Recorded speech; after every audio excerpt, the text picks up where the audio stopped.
Today's episode is very kindly sponsored by Mum's Pure Milk.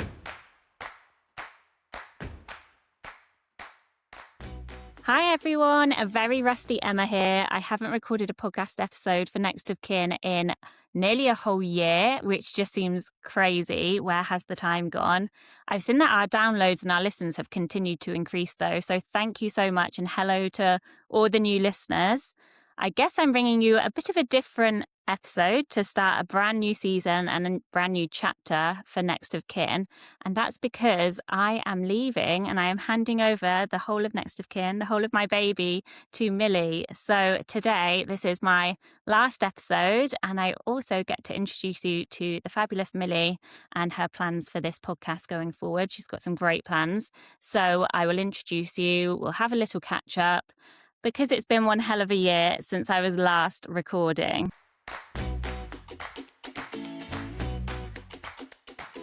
So Millie and I actually first met through my daughter's nursery. She was the assistant manager there. And if you're a long-term listener, you will know my absolute strife when it came to childcare for Bonnie. But Bonnie absolutely loved nursery and loved her Miss Millie. I don't know if you remember Millie, but at her Christmas performance, she didn't want to do it. And I have this video I watch all the time. You have to take her back into the performance. Oh. But here she is. Let me introduce you to Millie. Millie is the son of Gracie. And yeah, she is going to be the new owner of Next of Kin. How exciting. I'm very excited to be here. Yeah. How are you? Are you managing to sleep all those newborn things? Because Gracie is only 10 weeks old. Yeah, we're getting there. I mean, it's been tough because my husband has gone back to Dubai and I'm currently in the UK, solo parenting. But yeah, the nights have been good. She's been doing a Dolly Parton shift 9 till 5. So that's been nice. That's really good. She's only, 11 weeks old at this point? 12 weeks now. 12 weeks. Yeah, 12 weeks. Doing this newborn phase on your own is huge. I remember Rich going back to work and me literally saying to him, please don't stay late. Come back. Yeah. Even if you've got to carry on working. Yeah, I mean, it's been okay because obviously I'm staying with my mum and dad, which has been, I've had support that I wouldn't have had if we were in Dubai. My mum's been amazing. She keeps saying that she's my my maid, because in Dubai you can have your maid or your nanny to help out. So she's saying, well, you need to pay me. Yeah, unpaid maid at the moment. Yeah. Not only have you been making a rash decision to come back to the UK to have the baby, done it on your own, and now you're literally handing over a business, starting a whole business with Next of Kin. Yeah, I mean, I always said to my husband when we first met really and first started to talk about our future that I didn't want to work in the beginning when I had a child, and I wanted to be the one to be at home and be with baby all the time. But I think my creative juices just started to niggle at me, and I was thinking, maybe I do want to do something, but something flexible, something I can work around baby, still have that time with her, but I've got too many ideas to just be sat on. That's where you came into it, really. Yeah, we should tell everyone that because it is crazy. We knew each other before, but it's not like we had kept in touch. Yeah. And then one day I was, this is a funny story, I was scrolling on TikTok and I didn't follow Emma. I didn't know you had a TikTok page, or I didn't really know about Next of Kin. And I thought, oh, I recognise that face. And it was Emma talking about how she was looking for the next owner of Next of Kin. So I'd been thinking about and planning to start something. I had so many ideas of what I wanted to do, but that foundational business side, I had no clue. And that was something you said in your video. I've done all the boring side. Yeah. Boring business side. Yeah. So you were looking for someone. And that's when I got in touch with you and said, do you remember me? From the nursery. And then we jumped on a call and here we are. Yeah, exactly. And from my side as well, I think a lot of people, maybe some people that listen to the podcast haven't even seen on Instagram that I had advertised it or knew that I was going to sell, or maybe a bit surprised at the decision. And for me, there was a bit of that because I thought I don't want to just shut this down because I've put so much work into setting it up. And I felt like when I spoke to you, you're at a similar stage when I started setting up networking. And I really hope it can be for you what it's been to me, like such a learning curve with having a business, because I hadn't had a business before, but also the network that I've got through just this podcast, even let alone like the Instagram and everything else, has been so invaluable. The experts I've got to speak to and just the friendships I made and the community I've made from it have been amazing. So yeah, when I spoke to you, I thought, oh, I feel like this might be the right person. Also, you're a Yorkshire lass, so you can do the chatting on a podcast easy. Better than me, I'm sure. Today's episode is very kindly sponsored by Mum's Pure Milk. If you're a breastfeeding mum who's ever opened your freezer and thought, okay, what am I actually going to do with all of this milk? This one's for you. Mum's Pure Milk takes your own frozen breast milk and using specialized freeze-drying technology, turns it into a shelf-stable powder that can last for up to 3 years without the addition of any preservatives or additives compared with frozen breast milk, which is generally recommended to be used within 12 months. So you get to keep the milk you worked very hard for much longer and reclaim some of your freezer space in the process. It's much easier for things like traveling, daycare, going back to work, or just having a backup supply without worrying about keeping everything frozen. They're the first breast milk freeze-drying facility here in the region, and they're based right here in Dubai Healthcare City. Every mum's milk is processed completely separately, never mixed or pooled, and every batch undergoes microbial testing. And I think this might be my favourite part. If you're one of those mums who's curious about what's actually in your breast milk, they can offer a nutritional analysis so you can get a breakdown of the things like energy, protein, fat, and carbohydrate content of your own milk. Because after all those hours spent pumping, it's nice to know what you've actually been making. And for all you listening, Mum's Pure Milk are kindly offering us 10% off your order. Just use the code NOK10 at checkout. So if you've got a freezer full of breast milk, or you're planning ahead for traveling, daycare, or returning back to work, definitely check out Mum's Pure Milk and don't forget to use the 10% off with NOK10. Thank you to Mum's Pure Milk for sponsoring this new chapter of Next of Kin. People are probably going to be asking why I decided to sell Next of Kin. And I will preface by saying that at this point in time when we're recording, I can't really give that much information about what I'm going to do next. One of the reasons being I still don't actually know. So by the point that, hopefully by the point that this episode actually goes live, I will have been able... well, I will know what I'm doing with my life, and people can go and see on my personal Instagram what I'm up to, because I would love to keep in touch with everyone. But yeah, at the moment, I can't fully tell you. There are obviously ideas swirling around my head, and we have started to make some moves, but I think there's going to be some big changes. But yeah, a lot of people have thought that I would keep Next of Kin going anyway, even if we did potentially move or, do other things for work. But actually in the last year, so I haven't recorded a podcast episode in a year, and I have really missed the podcast, but I've been freelancing a lot in that time, and I really enjoyed it. I really enjoyed the freelance work, and it was working for me in terms of doing that in the mornings and being with Bonnie in the afternoon. We had a really nice little routine going, and I had started to feel this niggle that I was neglecting Next of Kin a bit, and I just felt like there was all this potential for someone else, and maybe I wasn't going to be the person that could take it to the next level anyway. So that's honestly been on my mind for probably over a year. But at the time, I didn't think to do anything because it was paying for my visa, I just had it ticking along whilst I was living my life. But then, more recently, I thought we've got to actually make a decision here. Do I want to renew my trade license for this, or is this time to pass it on?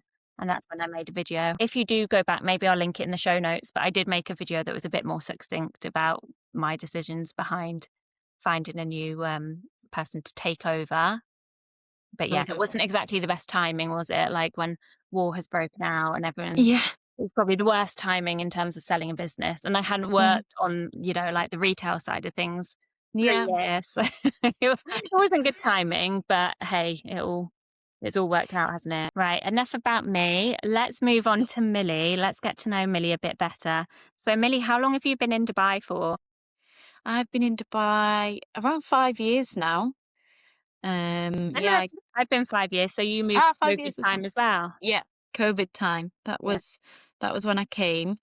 I was at university at the time doing primary education, and after I'd finished my first year, that's when COVID hit. The university closed down, all the lectures went online, and back then online university wasn't such a thing, and so they'd put all these lectures online, and honestly I was just falling asleep listening to them. So I thought, this isn't any good for me. And then I decided I wanted to travel somewhere. So Dubai was on the green list. So I headed over to Dubai, and that's where I met my husband. Yeah, and tell us a bit more, because Millie's actually got quite a following over on TikTok where you've spoken more about being like an interracial couple and different Yes. culture. So yeah, tell us a bit more about how you met. Yeah, well, it's a bit of a funny story. So actually, Mina was my dentist. Really? So I'd gone for some treatment, and everything was professional. He was only my dentist. And then I finished up some treatment and got a follow request on Instagram. It was a bit weird because, I mean, in the UK, if your doctor follows you on Instagram, it's a bit like strange, or data protection and stuff like that. Yeah. So I thought, okay, bit strange, but okay. And then I saw his profile was very work related, it's all about teeth. So I thought, okay, not so weird. And then he was posting some travel pictures, and they were quite nice. So I just liked a couple of them and then reacted to a couple. And then we started chatting about teeth, and then not about teeth. Yeah. And then we planned our happily ever after. There's a bit more to it, but that's the short version. Yeah, and then obviously, so he's Egyptian, and I didn't know a word of Arabic, but thankfully he speaks fluent English.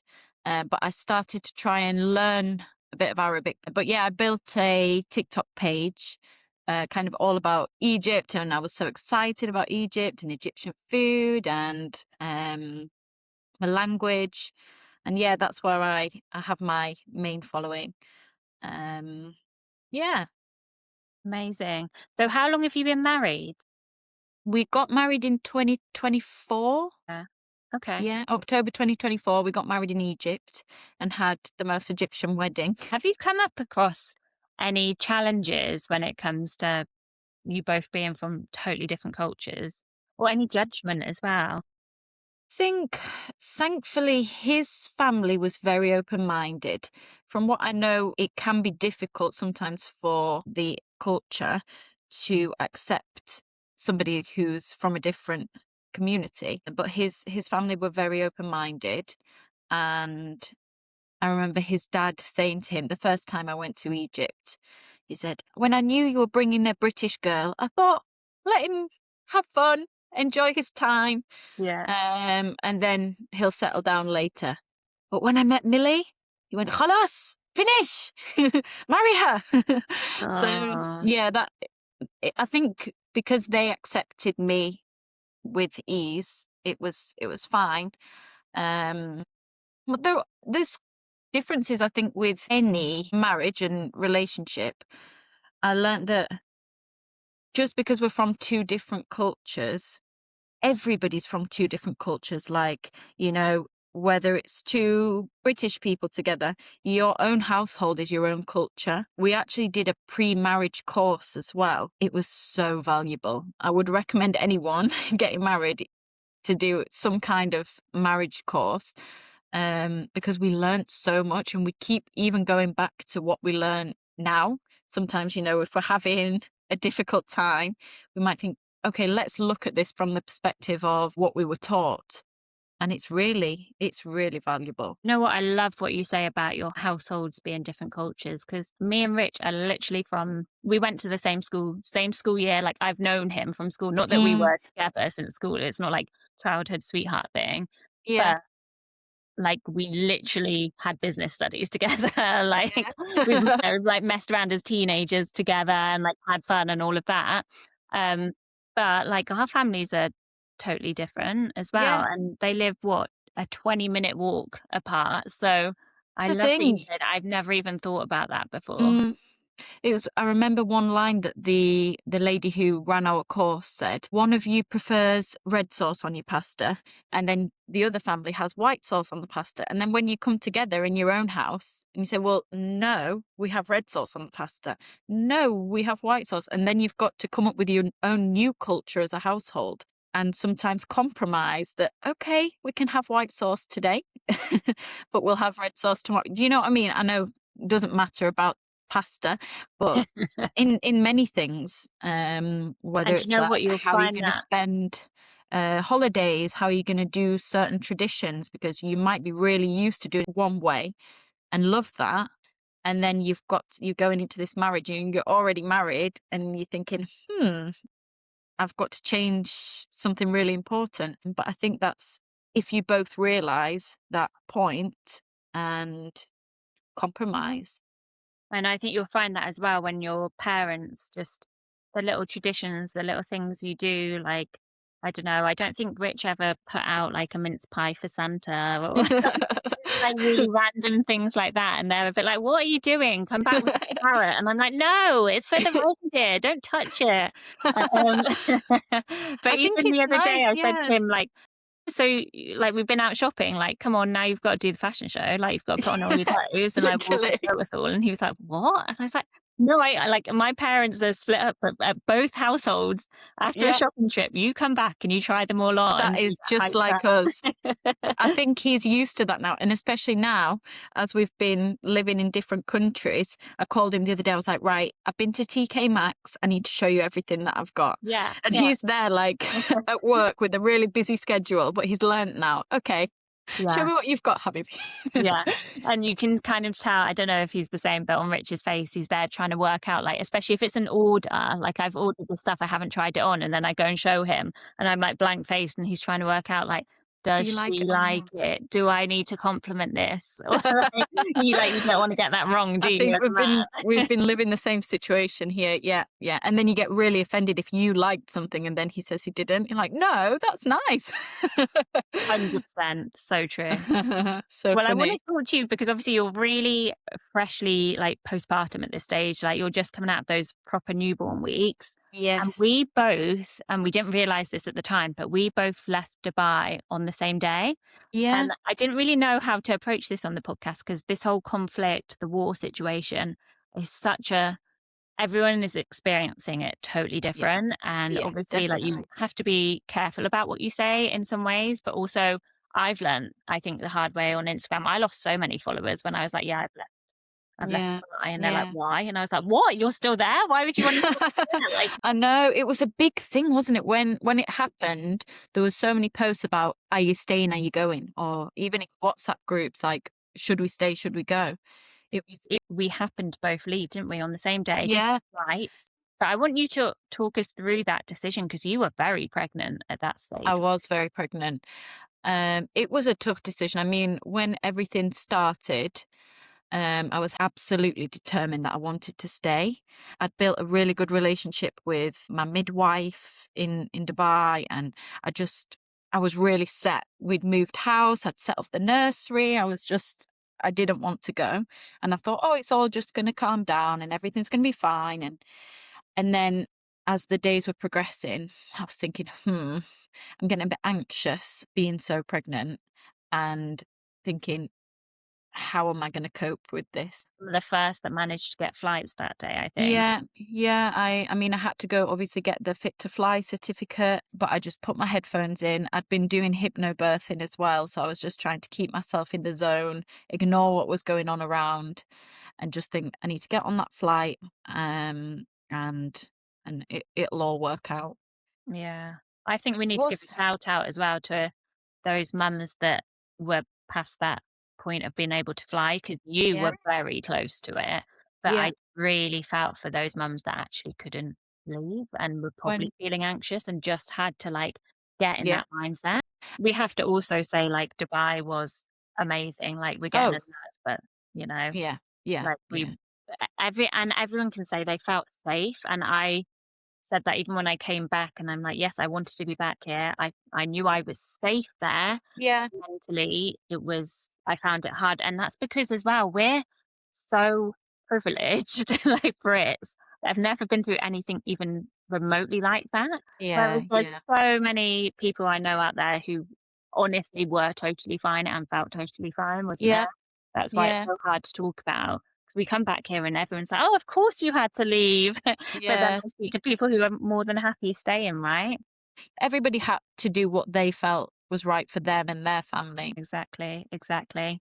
And then, so luckily your husband was able to come back with you. You were escaped there. Yeah. I feel like maybe you need to do a bit of a episode at one point with a bit of a Yeah. birth story, because I think that would be, I yeah. am on that side being like, I don't want to give birth on the NHS. Like all I Yeah. see is like bad stories. Yeah. But honestly, I had a really, really good experience. Thankfully, yes, my husband was able to travel with me, but then he did have to leave 10 days after she was born, which was hard. But yeah, it is what it is. But anyway, you're going to be heading back to Dubai soon. Yeah. You've got what? You're just sticking out the summer. You've got another month. So Yeah. we're recording this for everyone. We're recording this in July, but I don't think this will actually be released for a little while. So I'll give you some context. Millie Yeah. will probably be back in Dubai by the time this is actually released. Yes. Yeah, I'm heading back end of August. I mean, we could go back now, because we're missing Daddy, but I think it's the right thing to just wait out the summer. We're not going to be able to do much now that it's so hot. So enjoy the British summer, and yeah, we'll be back. I'm looking forward to getting back into my routine and seeing all my friends and our community. He just must be missing you guys so much. It's so Yeah. difficult, isn't it? Yeah, he's so strong, but he's been very, very busy at work, which is a blessing. So that's kind of kept him distracted. But he keeps telling me every day that I'm sending him pictures of us going out to baby classes and in baby sensory and smiling with friends. He's like, we did the right thing. I'm happy. My family's happy. And that's enough for him. But of course, it's hard. We're on and off FaceTime all day. But yeah, it'll pass. Exactly. And you're learning early on in motherhood that everything's a phase. This is a bit of a crazy phase that no one Yeah. expected. But yeah, if you can get used to that with Yeah. motherhood, it's a good thing to know. Yeah. Everything's a phase. I have that at the moment. I've got a Yeah. good phase at the moment with Bonnie, but I'm remembering it's all a phase. Yeah. How is Bonnie doing? She's doing well. So I think a lot of the new listeners are maybe finding next to Kim because I did things live on Instagram about her being a high needs baby. She is now, people are responding to me as if I was still in the thick of that. She is now nearly 4, which is just crazy. But she's been good. She started a new preschool. She's been quite adaptable there, which we definitely didn't think at the start when I was recording these episodes and finding just the childcare aspect so hard. She really skipped off into this new preschool and just like didn't look back. She absolutely was so happy. Um, but yeah, I think I want to definitely give a bit of an update for those mums that maybe are in the thick of a high needs baby and how that's affecting them. Because at the time it is intense and it is crazy. But now that I'm nearly 4 years on, she has obviously in some aspects got easier, but also the expectations that are put on new mums, I realise are so crazy. Like everyone, I started off by asking you about sleep, right? Like no one does that at this when they're nearly 4 or even over the age of 1 or 2, really. Like it was all consuming. I think I did a podcast episode about how all consuming this subject of people even asking you about sleep Yeah.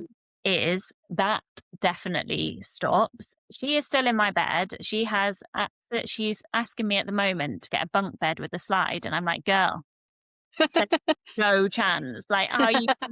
I was like, I will buy You'll you be on the whatever bunk you bed want. on the slide. Yeah, I'd have to be in the bunk bed at the top with her. Like, no way. So yeah, but she still doesn't. But also I can relax into that. Like we both get enough sleep. It's like absolutely fine. Whereas Yeah. when she's younger, when she's a baby, it just feels like the end of the world that I can't get this child to sleep. and that Yeah. she's always attached to me. Obviously now she can go off, she can do her thing. I got a lot of interesting comments. It's funny when I put this, it's still really doing the rounds, this reel. It's got, I think, nearly like 300,000 views. It's really like, it's really gone out there. And at the Yeah. start, I was reaching the right mums who were like, oh my goodness, that's my baby. Like, I'm so glad I saw that, which is the whole reason I made the reel. I then started getting the messages that either she was autistic, just neurodivergent, ADHD, or on the other side, where people were going, this is just a normal baby. Like, this shouldn't even be a real, Don't be it's a normal baby. opinions. And I was like, I literally can't win. Like, that is Yeah. me. But I don't think, I do like to keep updates on Bonnie on Instagram, but I think I probably am going to be quite careful about what I post, especially Yeah. now, Yeah. because I think back to when I was younger, what would I want to have been shared? Yeah. I'd never put her face on, Mhm. but I wouldn't care if my mum was sharing about like potty training me or something. I don't know. Yeah. Like, Yeah. Yeah. Yeah. I would care if we're discussing whether she's neurodivergent or not, if Yeah. Of I was course. Yeah. neurodivergent. So I'm probably never really gonna go into that. But at the moment, like, we're not getting her assessed for anything. So Yeah. anyone who's like waiting to find out if it turns out that she's ADHD or autistic or neurodivergent, I don't have any update on that. She's just really smart right now and Yeah. very She is so kind. clever. She's I remember and that. she's very busy. So when people say ADHD, I'm like, yeah, maybe. Like, totally could be. Um, Well, my sister's just been diagnosed with ADHD very late in life. I mean, she's 28 now, and she's just, understanding how she was as a child and how everything kind of adds up. And she's thriving now. She's absolutely thriving. Now she's got that diagnosis, everything's changed and she understands herself a lot more. We understand her a lot better. She's able to communicate like her needs better because she understands them. So And do you know what? That's exactly what I was going to say. Because right now I'm not looking at like getting any label on Bonnie, but it's made me think, oh, like there's little traits that I might see or the way that mm, I deal with her. I think motherhood just brings these things out in you. And I'm like, yeah. "Well, maybe I'm the one." Like, I don't know about that, but it could be me. Yeah. Um, but yeah, to those mums that are really in the thick of like a high needs baby, it does get better. Trust your Hmm. instincts as well. Don't listen to like those standards of parenting that are just not suited to your baby because Hmm. it is a phase. It all moves on. People will stop asking you if they sleep and stop caring, like things like that, and you will just Yeah. make it work, and they will thrive. Because Bonnie's Yeah. absolutely thriving. Yeah. She's amazing. I remember the little chats that we'd have. She was really, really keen to know about the baby in my tummy. Yeah. Miss Millie, your baby wants to come out now, and things Yeah, like she was like, "It's ready." It's a bit longer, Bon. that. Oh, My bless. best friend's just had a baby yesterday, so shout out to her. And but Bonnie Mhm. is very excited and asking all about it. And Bless. yeah, luckily hasn't really asked how they come out or anything like that yet. But I feel like we're very close because she's very It might interested. be close. Yeah. From all your videos that I've seen, it looks like she's thriving in the UK. She is, and it has been really hard. Someone made the comment of, yeah, because we've been here now, I think nearly 5 months, and Mm, someone had said to me, "It looks like you're just having such an idyllic time." And actually, behind the scenes, it's probably been the hardest 5 months yeah, of my yeah, life, and really like quite confronting coming back to your hometown, yeah, being in the spare room, and literally having no idea what's next. yeah, And yeah, it was definitely hard for her to adapt in a way, but also not as hard as I kind of thought she'd find it. So she did ask once or twice, like, "What's happened to Dubai? Can we go back to Dubai?" But then she's also really enjoyed being able to run around on grass and like all those yeah, things that you, yeah, take for granted if you're actually here. Um, yeah, but she's really like that, and I think she's at the age now where she just loves her grandparents. And to be honest, like as a baby, I couldn't. This is the first time I've been able to leave her with any, yeah. even when we came back to visit. Mm, So again, for those with high needs babies that only want you, she's, when she was 3.5, we came back here and she was more than happy to stay with her grandparents. So it does come. But yeah, I think she's doing well. She really does miss Dubai, but also I've been solo parenting, so Rich is still in Dubai. And I think part of that is just him not being here. And sometimes when I say, "Is it that you want to go back to Dubai? Or is it that you want a house with mummy and daddy?" And she'll say, "Yeah, house with mummy and daddy." So I think Yeah. that's been the bit that's really tough. Yeah. Yeah. And for us not being able to tell her when that's going to change. Yeah. That's hard. And it's hard on you as well, you know. You want to know, never mind her. Yeah, exactly. Exactly. And it's been about, because I think around May time, I just got really burnt out and I didn't really realize it at the time. But I just decided, right, if I'm going to be solo parenting, I need to actually look after myself. Yeah. Right. And I felt like I was just sat there scrolling and turning into a bit of a zombie and just like trying to get the days to pass quickly. Yeah. So I did start like actually taking care of myself, getting my steps in, eating Yeah. right, taking my supplements. And it Mm. did have a good knock on effect, I think, Yeah. parenting her. Mm. Yeah, I think I struggled as well. Obviously, I'd just given birth, husband had gone back, and I really struggled with. I didn't know at the time whether it was postpartum depression, because this is what I'd heard, but I felt awful. The worst I've ever felt for a few weeks. But it was past the point of feeling a little bit sad. I was hallucinating. I thought I'm never going to be me again. It was the strangest thing because it was like I had me and I wasn't in my body. I don't know if this hits home with anybody else, but it was the weirdest feeling. And yeah, I really found that challenging. But yeah, getting out, doing things, getting a routine kind of helped that fade away. And getting sleep. I was really sleep deprived in the beginning. I think once I managed to get some proper restorative sleep, then I kind of came back came back to life. But yeah, that was tough. Yeah. And I mean, for you, like, I'm sure there's plenty of people who will identify and they've had babies at different points, but you had gone through a hell of a lot Yeah, mentally, it was crazy. even Yeah. in the UK, giving birth. Like, as lucky as you are to have family around, that's great. But you also, we're forgetting like that phase a few months ago where we just did not know what was happening to the Middle Yeah. East and to Dubai and our home and what that meant for our future. Yeah. And also that just that sadness for everything Yeah. happening in that region. Yeah, it A was lot. hard because we just didn't know. I didn't know, are we ever going back?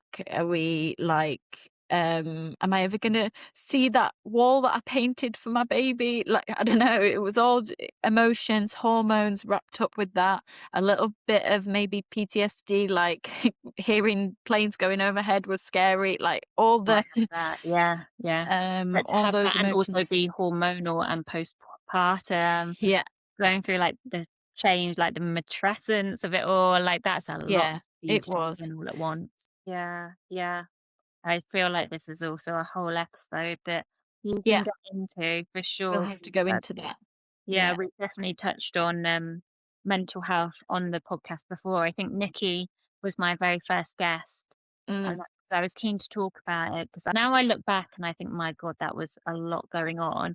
But at the time, I didn't really feel like I had like postpartum anxiety or anything like that. yeah. But I will always say, when I was in the shower, I could hear her crying when she wasn't even in the house, and, like, that's not, Oh, you if gave that's me chills then. like, God, there's just a lot mentally, isn't there? So it just It's makes you think, crazy. like, I had something similar.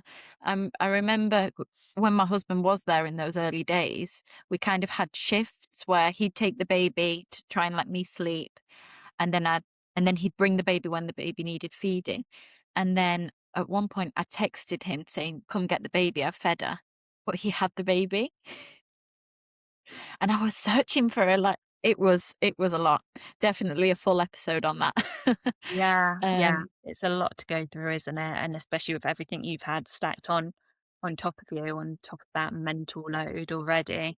Yeah, mm, yeah. yeah.